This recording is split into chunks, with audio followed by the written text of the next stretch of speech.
يا أهلا يا أهلا أهلا بكم في فيديو جديد. في البداية لو أول مرة تشوفني ما تنساش تشترك في القناة وتفعل جرس التنبيهات علشان يوصلك كل جديد. مسلسل بريكنج باد الموسم الأول. بيبدأ المسلسل بتاعنا بوالتر وايت، بيكون راجل في 50 من عمره، وديت مراته سكايلر، وعنده ابن والتر جونيور اللي بيكون عنده مشاكل في الكلام وعنده إعاقة في رجله بتخليه ما بيعرفش يمشي بشكل كويس. وبيحتفلوا بعيد ميلاده 50 وبيفطروا مع بعض وبيتكلموا مع بعض شوية على الفطار. بعد كده بياخد والتر عربيته وبيروح على شغله، وبيكون شغال مدرس كيمياء في مدرسة ثانوية وبيحب شغله جدا، وبيقف في الفصل بيشرح للطلاب واللي مش مركز معاه اصلا، وحتى الواد اللي قاعد بيلعب للقطة اللي جنبه والتر بيقومه من جنبها علشان يركز معاه. وبعدين بيخلص شغله في المدرسة وبيروح على شغله التاني في مغسلة عربيات، وبيكون عندهم نقص في العمال فبيطلع هو يغسل عربيات الزباين. وبيجي الواد اللي قومه والتر من الفصل بيتريق عليه لما بيلاقيه بيغسل له عربيته، وبيصوره علشان يوريها لاصحابه وبيضحكوا عليه. والسيد والتر مش في دماغه، بيخلص في شغله في المغسلة وبيروح على البيت وبيلاقي قرايبه كلهم عاملين له مفاجأة وبيحتفلوا بعيد ميلاده. ونسيبه هانك اللي هو زوج اخت مراته واللي بيكون شغال في مكافحة المخدرات، بيقعد بقى يقول لهم على المخدرات والاموال الكتير اللي بيصادروها في شغلهم. وبعدين بيخلص عيد الميلاد وبيناموا. بعدين تاني يوم بيروح والتر شغله في مغسلة السيارات، وبعدين بيقعد يكح كده وبيفقد الوعي وبيقع على الارض. وبعدين بتيجي الاسعاف وبتاخده على المستشفى، وهناك بيقول له الدكتور ان هو عنده سرطان الرئة وان هو ما ينفعش يتعالج جراحيا بس ممكن يتعالج كيميائيا، وفي الحالة ديت هيبقى قدامه تقريبا سنتين يعيشهم ويموتهم. وعمنا والتر بيستقبل كلام الدكتور بلا مبالاة رهيبة لانه عنده دور برد عادي. وبعدين بيروح البيت ومش بيرضى يقول لسكايلر مراته ان هو عنده سرطان. وتاني يوم بيروح برضه شغله عادي في المغسله، وبيجي بغدان صاحب المغسله يقول له ان هم عندهم نقص في العمال في عربيات عايز يغسلها، ولكن والتر بيتعصب منه وبيشتمه وبيسيب الشغل ويمشي. وبعدين بيقعد قدام البسين وبيتصل بنسيبه هانك وبيقول له ان هو عايز يروح معاه في شغله كمرافق. وتاني يوم بياخده هانك معاه في العربيه وهو رايح يقبض على واحد بيصنع مخدرات في مختبر عنده في البيت، وبتيجي الشرطه وبتدخل تقبض عليه. وبعدين بينزل هانك مع صديقه الضابط من العربيه علشان يشوف المختبر اللي بيصنع فيه مخدرات، وبيقعد والتر يستناه في العربيه وبيشوف بن كمان طالب عنده في الفصل وهو بيهرب من الشرطه من الشباك بتاع البيت. وبعدين بيروح وراه البيت بالليل بيقول له ان صديقه اتمسك وان المختبر بتاعه الشرطه قفلته، وهو والتر عنده خبره في الكيمياء. لو بن كمان بيعرض عليه ان هم يعملوا مختبر ويصنعوا مخدر الميس، لكن بن كمان لو ما وافقش والتر هيبلغ الشرطه عنه. وتاني يوم بيروح والتر المدرسه وبياخد من المختبر اللي هناك شويه ادوات، وبيروح على بن كمان وبيقول له ان هم يعملوا مخدرات نقيه وحلوه ومفيش زيها في السوق. وبيقول له بن كمان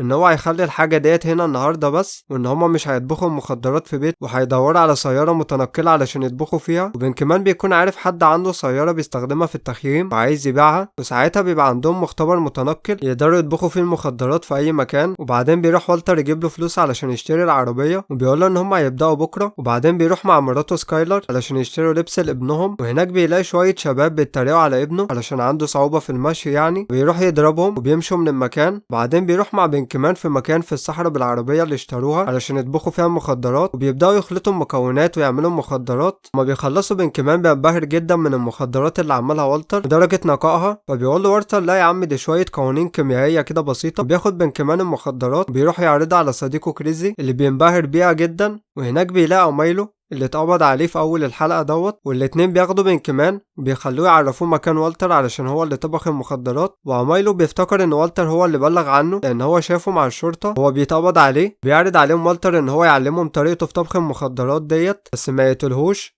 وبيدخل والتر معاهم العربية وبيطبخ المخدرات قدامهم، ولكن بدل ما يحط المكونات الصحيحة بيحط مادة بتطلع غاز سام وهم واقفين جنبه، وبيجري بسرعة بره العربية وبيقفل الباب ويقف وراه علشان ما يطلعوش لحد لما يفقدوا وعيهم خالص. وبيحصل حريق من المكان اللي هم فيه من السيجارة اللي رماها أمايلو. بيروح والتر ياخد بن كمان ويلبسه قناع وبيلبس هو كمان قناع علشان الغاز السام ويسوق العربية ويمشي من مكان الحريقة. بيسمع صوت سيرينة الشرطة وبيفتكر ان هو اتقبض عليه، لكن بعد شوية بتطلع عربيات المطافي، وبعدين بياخدوا العربية ويسيبوها عند بيت بن كمان لحد بكرة. وتاني يوم بيتصل بن كمان بوالتر على تليفون البيت وبيقول له ان الجثتين بتوع امبارح صحيوا في العربية، فبيقول له والتر ان هو هيروح له ويحل الموضوع دوت. وبعدها بيروح والتر شغله في المدرسة عادي وبيبدأ يشرح. بعد لما بيخلص بيدخل مختبر المدرسة بياخد ازازتين ويروح لبن كمان، وهناك في بيت بن كمان بيلاقي العربية مفتوحة كريزي خرج منها ومش موجود. وبيشوفوا والتر وهو جاي في الطريق بالعربية فبياخدوا معاه البيت بن كمان وبينزلوا تحت في البيت وبيربطوه، وبعدين يقعدوا يفكروا هيعملوا ايه. وبيتفقوا هما الاتنين ان والتر هيقتل كريزي اللي هما حابسينه تحت، وبن كمان هيروح السوبر ماركت يشتري وعاء كبير عشان يدوبوا في جثة امايلو اللي مات في العربية باستخدام حمض الهيدروفيليك اللي جابه مستر وايت من المدرسة. ولكن بيروح بن كمان السوبر ماركت ومش بيلاقي وعاء يكفي الجثة فبيرجع تاني، ووالتر ما بيقدرش يقتل كريزي كريزي وبيديله ميه واكل وبيقول له ان بنكمان ان هو هيقتله بكره، وبيروح ياخد مراته ويروح يكشف عليها عند الدكتور علشان هي حامل. بتساله عن بنكمان اللي اتصل بيه وبيقول لها ان هو كان طالب من طلابه، انما دلوقتي هو بيشتري منه حشيش، وبتلاحظ عليه ان هو بقى يرجع البيت متاخر، لكنه بيقول لها ان هو كويس ومفيش حاجه. وتاني يوم بيروح المدرسه، وبعدين بيشوف بنكمان بياخد الجثه بتاعت امايلو من العربيه، لكن في الوقت دوت سكايلر بتجيله وهو بيحاول يمنعها تدخل البيت علشان ما تشوفش الجثه. بعدين بتحذره من ان هو يبيع حشيش لجوزها تاني واللي هتبلغ عنه لجوز اختها هانك. بعدين بتمشي سكايلر بيكمل بنكمان مع الجثه وبياخدها يطلعها في بيته فوق في الحمام وبيحطها في البانيو وبيكب عليه الحمض. وبعدين بيجي والتر وبيقول له بنكمان على اللي حصل مع مراته من شويه، وبعدين بيقول له انجز مهمته وتخلص من امايلو. فلما والتر بيساله اتخلصت منه ازاي، بيقول له في البانيو، وبيقول له والتر ان الحمض دوت بيدوب الاسمنت والخرسانه لكن ما بيدوبش البلاستيك، علشان كده كنت عايزك تجيب وعاء بلاستيك تدوب فيه الجثه. وبعدين بينضفوا المكان من الدم وبواقي الجثه وبيتخلصوا منه، وبعدين بينضفوا نفسهم بالميه. وبيروح والتر لكريزي علشان يديله الاكل. ساعتها كريزي بيستفزه ان هو مش هيقدر يقتله، وبيبقى عارف اسمه وعارف ابنه وعارف كل حاجه عنه. وبيساله والتر انت عرفت كل ده منين؟ بيقول له من بنكمان. وبيروح والتر لبنكمان وبيتخانق معاه وبيرمي له كيس المخدرات اللي كان بيشربها في الحمام، ولكن بنكمان بياخده بسرعه ويحاول يهرب من البيت، ووالتر بيلحقه قبل لما يهرب. وبعدين بيسيبه بنكمان ويمشي، بيقول له ان هو عمل زي ما اتفقوا. فاضل ان والتر هو اللي يعمل زي ما اتفقوا ويتخلص من كريزي. وبعدين بيشوف اخت سكايلر تتكلم مع جوزها هانك، بتقول له ان والتر جونيور بيشرب حشيش لان اختها كانت لمحتها من شويه بس كان قصدها على والتر، فاختها فهمت ان هي قصدها على والتر الصغير، عشان كده قالت لجوزها وطلبت منه ان هو يتكلم مع الولد وينصحه لان هو بيحترمه. وبيروح هانك ياخد الولد في العربيه بتاعته ويتكلم معاه عن اضرار المخدرات ويحاول يحذره من تدخينها بس بشكل غير مباشر. بعد كده بنشوف والتر وهو قاعد يفكر اذا كان هيقتل كريزي ولا لا. بعد كده بيقوم يكلم مراته بيقول لها ان هو هيتاخر في الشغل في المغسله النهارده، ولكنها بتكون عارفه ان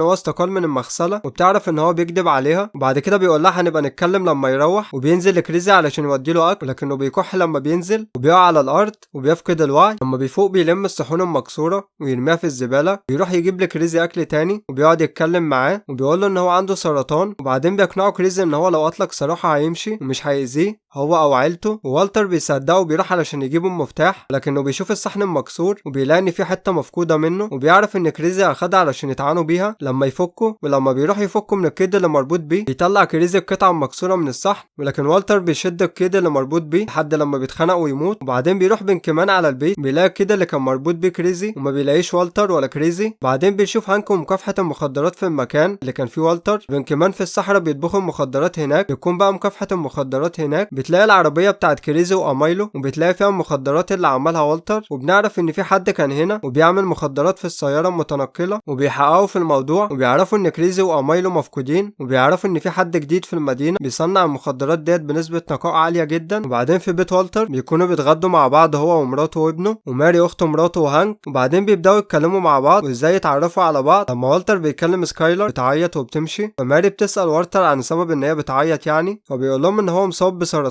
ووضعه سيء جدا. بعدين بيقعدوا كلهم يتناقشوا ازاي هو اتصاب بالمرض دوت وهو اصلا مش بيشرب سجاير حتى، وبيكون بسبب شغله في المواد الكيميائيه والاشعاعات اللي بتخرج منها على مدار ال20 سنه اللي فاتوا. بعدين هيبداوا يعرضوا الامر على مختصين يحاولوا يلاقوا علاج للمرض. بعدين بنشوف بنكمان بيكون قاعد في البيت بتاعه وقاعد بيشرب المخدرات الميس، لدرجه ان هو بيشوف 2 من بتوع البريد بيتخيل ان هم مجرمين مسلحين جايين يقتلوه وبيهرب منهم بسرعه. بعدين سكايلر تتصل بدكتور علشان تحجز عنده ميعاد لوالتر، بيكونوا محتاجين فلوس، فبيروح والتر يجيب فلوس اللي هو مخبيها في الغرفه وبيروح البنك علشان يحطهم في حساب الدكتور بتاع السرطان. بعدين بيروح بنكمان لبيت اهله يقعد هناك، وبيفتكر ان اهله خايفين ان هو يفسد اخوه الصغير لان هم عارفين ان هو بيشرب مخدرات وبيتاجر فيها كمان. بعدين بيجيله مكالمه من واحد صديقه كان باع له مخدرات قبل كده عايز يشتري منه مخدرات تاني بكميه كبيره، فبيروح بنكمان لوالتر في البيت بتاعه يقول على الناس اللي عايزين يشتروا منه، يقنع ان هم يعملوا كميه تانية ويبيعوها، ولكن والتر بيرفض وبيطرده من بيته. وقبل لما بنكمان بعدين بيروح والتر للدكتور بتاع السرطان وبيتكلم مع الدكتور ان هم يتجهوا للعلاج الكيميائي، خصوصا ان هو اثبت نجاحات كتير جدا في زيادة عمر المريض وتأخير تقدم المرض، وبيشرح له الأعراض الجانبية بتاعة المرض. وبعدين بنكمان بتلاقي سجارة حشيش في غرفته وهي بتنضفها، فبتطرده من البيت عشان ما يبوظش أخوه الصغير اللي أصلا يعني السجارة ديت بتاعته. وبنكمان ما بيرضاش يقول لهم إن هي بتاعة أخوه الصغير وشالها هو ومشى من البيت. وبعدين بنشوف والتر وسكايلر في عيد ميلاد واحد صاحبه اسمه ايلوت ومراته جريتشن. بعد لما بيخلص الاحتفال بعيد الميلاد بيقعد والتر مع صديقه ايلوت وبيعرض عليه صديقه إن هو يشتغل معاه في المشروع بتاعه، ولكن والتر بيقول له ان هو عنده بعض المشاكل الشخصيه مش هيقدر يشتغل معاه، فبيقول له ايلوت ان هو عنده تامين صحي ممتاز ممكن يساعده. بعدين بيرفض والتر وبيمشي، وبيكون متضايق جدا لان هي قالت لايلوت ان والتر عنده سرطان الرئه. وبعدين بيمشوا يروحوا بيتهم. وبعدين بنشوف بنكمان بياخد صديقه بادجير للعربيه في مكان في الصحراء، وبيبدا يشرح له الادوات اللي هيعمل بيها المخدرات. بيبداوا هما الاتنين في طبخ المخدرات زي ما والتر كان بيطبخ قدامه، لكن صديقه بيقعد يلعب بالادوات وهو بيقعد يطبخ لوحده. وبعدين والتر جونيور اصحابه بيتحدوه ان هو يروح يشتري خمره من الماركت، ولكن ضابط من مكافحه المخدرات بيقبض عليه لان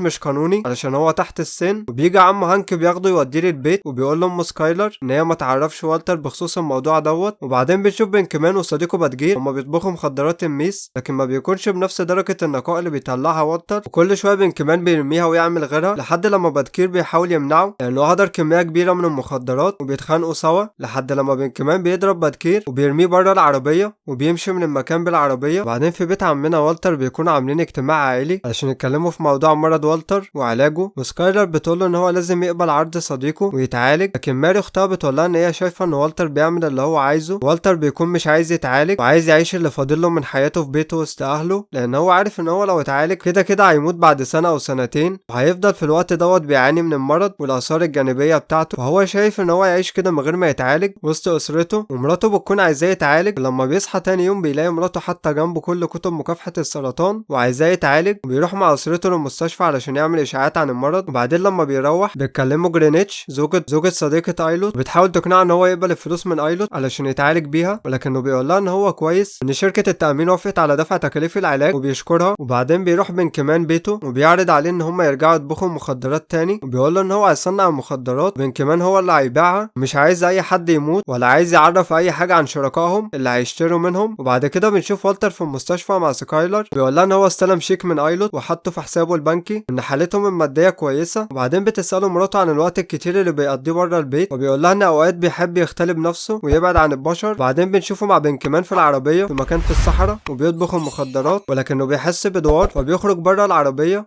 كمان بيشوف مكان الاشعه على جسمه وبيعرف ان هو مصاب بسرطان الرئه لان خالته كانت مصابه بنفس المرض وكان عندها نفس العلامات بتاعه الاشعه. وبيقول له ان خالته كانت حالتها سيئه جدا لما اكتشفوا المرض وماتت بعد 7 شهور. وبيعرف ان والتر بيعمل كده علشان يسيب شويه فلوس لاولاده قبل لما يموت، بيخلي كمان يكمل طبخ مكانه لانه ما بيكونش قادر. بعدين بيشوف هانك هو وصديقه من مكافحه المخدرات لقوا القناع اللي والتر كان بيستخدمه في الصحراء، بيعرف ان القناع من مدرسه والتر. بعدين كمان بيبيع المخدرات اللي عملوها وبيدي فلوس لوالتر، لكن والتر بيشوف ان الفلوس قليله جدا وما تشجعش على الاستمرار. وبيقول له كمان ان هم لازم يلاقوا تاجر مخدرات كبير علشان يبيعوا له كميات كبيره جدا من منتجهم. وبيقول له كمان ان هو يعرف واحد بس اللي انت قتلته اللي هو كريزي، وبيقول له على الشخص اللي هو حل مكانه دلوقتي وبيكون اسمه توكو. ووالتر بيقول له يتواصل معاه، ولكن كمان بيقول له الامر مش بالسهوله اللي انت فاكرها ديت، ده تاجر مخدرات كبير مش هتعرف تتعامل معاه غير لما يكون واثق فيك ويتعامل معاك قبل كده. وبعدين بيروح والتر شغله في المدرسه، هناك بيروح لهانك بيقول له على القناع اللي لقوه في مكان في الصحراء، وان كان في حد بيستخدمه بيصنعوا بيه مخدرات في الصحراء، وان القناع تبع المدرسه بتاعته. وبيدخل المختبر علشان يشوف اذا كان في حاجه تانية مفقوده، وبيلاقي شويه حاجات مفقوده اللي هي الحاجات اللي اخدها والتر يعني، ولكن هانك ما بيكونش شاكك فيه، يقول له ان هو هيحقق في الموضوع. وبعدين كمان بيتصل على والتر في الوقت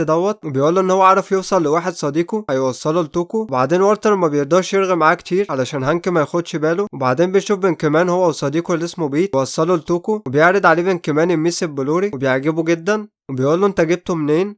كمان بيقول له ان هو اللي عمله وهيبيع له النص كيلو $35,000، وبيوافق توكو لكن ما بيدوهوش الفلوس، بيقول له هتاخدها بعدين. ولكن جيسي مش بيوافق وبيبقى عايز ياخد الفلوس حالا. فتوكو باين عليه مختل عقليا وبيمسك كمان يرنه حته علقه في التمام وبيسيبه مرمي على الارض. وبعدين بيروح هانك مدرسه والتر بيقبض على هيوجو اللي شغال عامل هناك لان هم شاكين فيه ان هو سرق المعدات من المعمل، ولكن هم بيكتشفوا ان هو ملوش علاقه بالمعدات ولكنه بيشرب حشيش. فبيقول له والتر ان هو هيخسر وظيفته وهيتحبس كام شهر. بعدين والتر بيروح المستشفى علشان يطمن على كمان وبيلاقيه متكسر ومتدمر خالص. وبيروح البيت وبيكون اعراض العلاج الكيميائي ظهرت عليه وشعره بدأ يقع وبيحلق شعره خالص وعلى الزيرو. بيروح يقابل توكو وهو بقى شكله خطر جدا لما حلق شعره. بيدخل يقابل توكو ويقول له اسمه هايزنبرغ، وبيطلب منه 50,000 دولار، 35 منهم تمن الميس اللي خده من بنكمان، و15 تمن اللي عمله فيه. ولكن توكو بيستهزأ بيه. وفي اللحظة ديت بقى والتر بيطلع الميس اللي معاه، بيكون متفجرات هو عاملها على شكل ميس، وبيرمي واحدة على الأرض بتعمل انفجار كبير في المكان. وساعتها بيخاف توكو وبيديله كل الفلوس اللي هو عايزها، وبيقول له ان هو هياخد منه نص كيلو كل اسبوع. ولكن والتر بيقول له ان نص كيلو مش كفايه، بيقنعه ان هو ياخد منه 2 كيلو وبيدفع له الفلوس وقتها. بيوافق توكو طبعا وبيمشي والتر. وبعدين بيروح والتر لبنكمان البيت ويديله فلوس نصيبه اللي خدها من توكو. وبعدين بيروحوا هما الاتنين يقابلوا توكو في حين ان هما متفقين على 2 كيلو. وبيقول له والتر ان هو عنده مشاكل في الانتاج، وبياخد منه فلوس ال 2 كيلو كلهم علشان يحل بيهم مشاكل الانتاج ويشتري الحاجات اللي ناقصاه. وبيوافق توكو بعد لما بيقول له والتر ان هو هيديله فايده على الفلوس ديت، وكمان هيديله 4 كيلو الاسبوع الجاي. وبعدين بيروح والتر يكتب الحاجات اللي هيحتاجوها في ورقه ويديها لبنكمان علشان يروح يشتريها. وبعدين بيروح بنكمان يشتري كل الحاجات ما عدا حاجه واحده وهي المسلمين، ودوت صعب الحصول عليه جدا. وهو يعرف ناس ممكن يسرقوه ويجيبوه له مقابل 10,000 دولار من مخزن مواد كيميائيه في جنوب البلد. لكن المشكله ان الفلوس اللي معاهم مش هتكفي. وهنا والتر بيقول له ان هما اللي هيسرقوه من المكان دوت. بيبدا يعمل قنبله من شويه مواد علشان يفجر بيها القفال اللي في المكان. وبعدين بيتسللوا للمكان بالليل وبيقفلوا على الحارس جوه الحمام وبيدخلوا للمكان جوه. بيحط والتر القنبله اللي عملها على الباب، وبعدين بيفتح الباب من القنبله وبيدخلوا للمخزن جوه وبياخدوا برميل من المسلمين ويمشوا. وبييجوا يشغلوا العربيه علشان يمشوا بيها ولكنها بتتعطل. وبيقرروا ان هم هيطبخوا المخدرات النهارده في بيت بنكمان